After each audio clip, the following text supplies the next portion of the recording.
kiddos, welcome back. Today we are going to read Lost and Found. Alright, let's go over the parts of our book. The front cover, the back cover, the spine, the title, Lost and Found, and then the author and illustrator. Alright, let's get started.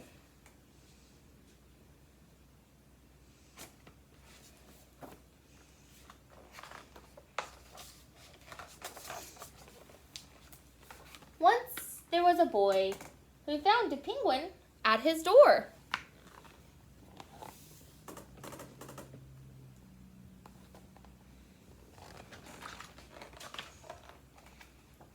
The boy didn't know where it had come from, but it began to follow him everywhere. The penguin looked sad, and the boy thought it must be lost.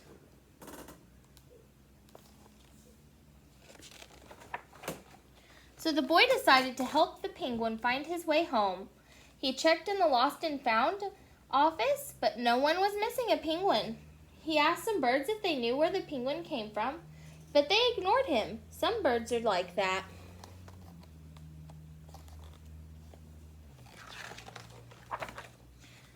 The boy asked his duck, but the duck floated away. He didn't know either. That night, the boy couldn't sleep for disappointment. He wanted to help the penguin, but he wasn't sure how.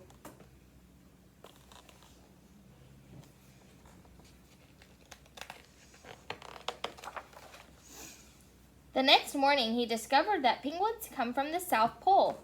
But how could he get there? He ran down to the harbor and asked a big ship to take them to the South Pole. But his voice was too small to be heard over the ship's horn.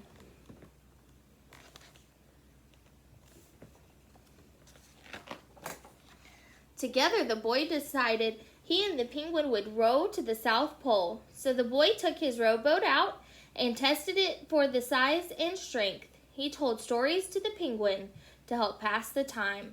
Then they packed everything they would need and pushed the rowboat out to sea.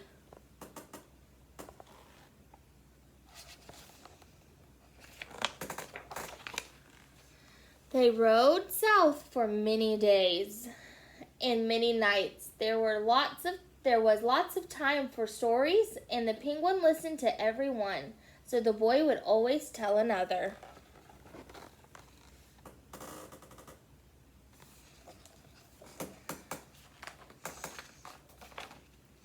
They floated through good weather and bad, when the waves were as big as mountains.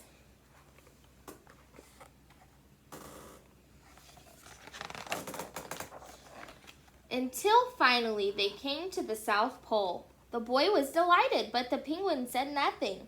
Suddenly it looked sad again as the boy helped it out of the boat.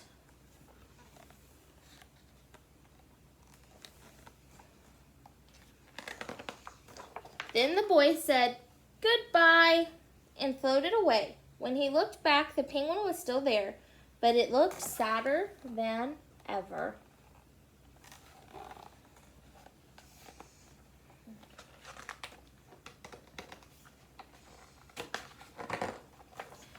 It felt strange for the boy to be on his own. There was no point telling stories now because there was no one to listen except the wind and the waves.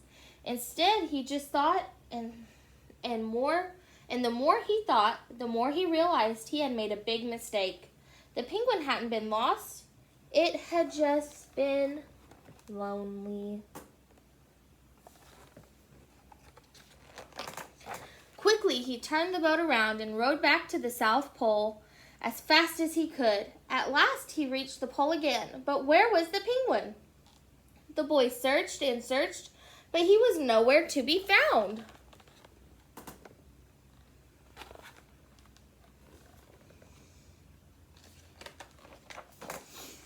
Sadly, the boy set off for home, but then the boy saw something in the water ahead of him.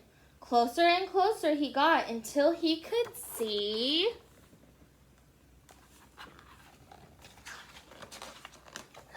the penguin.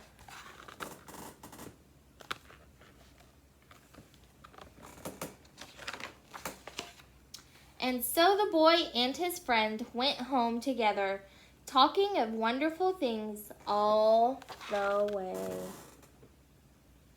Alright guys, that is the end of this book. I hope you have a good day, and I'll see you in the next video. Bye!